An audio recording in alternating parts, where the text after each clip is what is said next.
Tara, samahan niyo akong gumawa ng masarap at simple na maha blanca.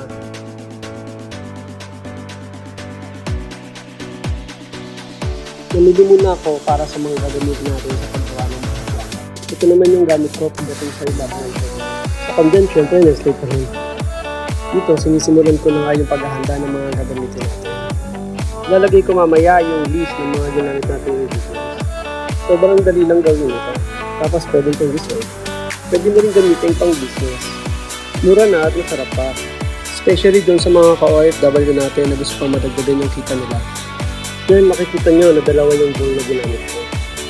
Doon sa kawali, pinagsama-sama ko lang yung coconut milk, evap milk, at saka condensed milk. At naglagay din ako dito ng vanilla. Yung iba hindi na naglalagay ng vanilla. Pero ako gumagamit ako. Kasi nakakadagdag din siya ng linaw nun sa dessert. Siyempre, huwag din natin kalimutan ilagay yung water. So 3 cups. 1 cup and 1/4 dito sa kabilang bowl. At saka yung corn flour. Tapos saluin lang hanggang sa tuluyan na magsama-sama yung bawat ingredients.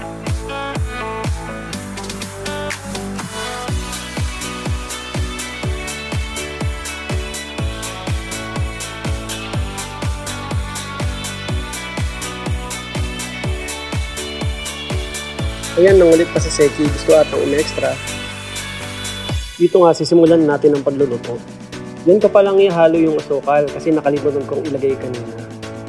Katapos, halu-haluin lang ito. Dapat consistent yung paghahalo nyo nito para hindi masunog yung ilalim ng niluluto natin.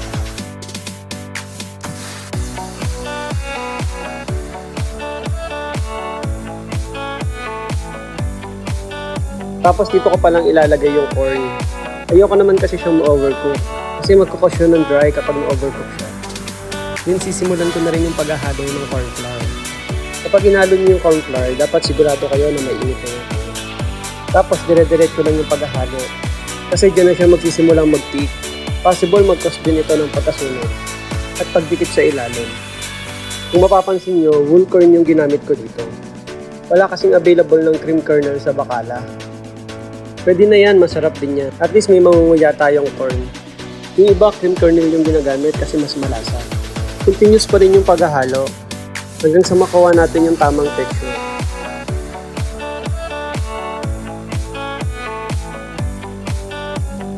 Ayan, dito nagsisimula na siyang lumako.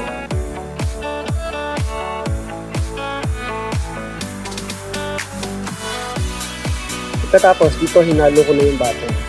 Option na lang yung paglalagay ng butter. Nasa sa inyo yan kung gusto nyo maglagay or hindi. Naglagay lang ako para kahit paano naman medyo oily yung maha blanca natin. Kasi nasa lata yung ginamit natin na gata. Kaya possible mamaya medyo dry din siya. Hindi katulad kapag kakang gata yung ginamit mo. May natural oil na lumalabas na dun sa coconut. At saka para medyo shiny.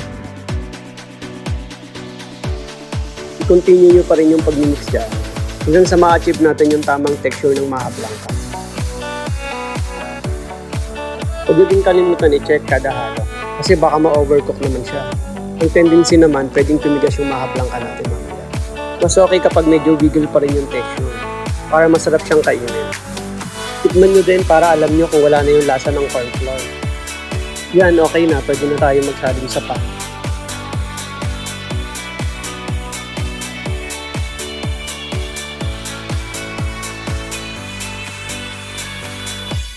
Then dyan, cleanat ko lang siya para maganda naman yung kakalabasan mamaya.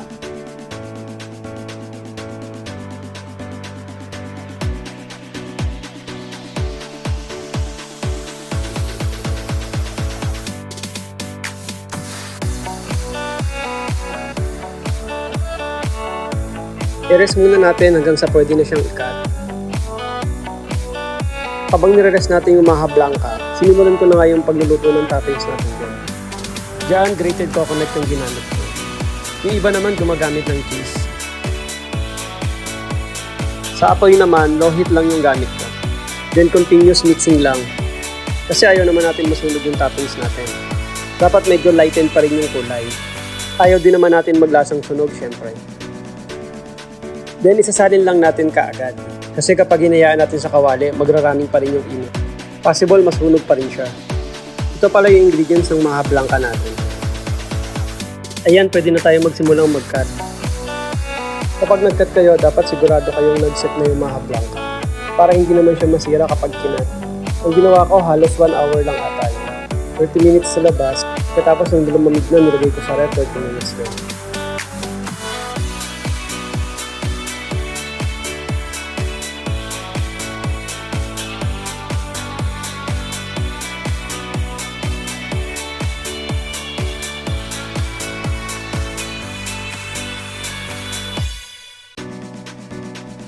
Tara, tikman na natin. Kung nagustuhan niyo yung luto ko, pwede niyo rin akong i-follow sa Facebook.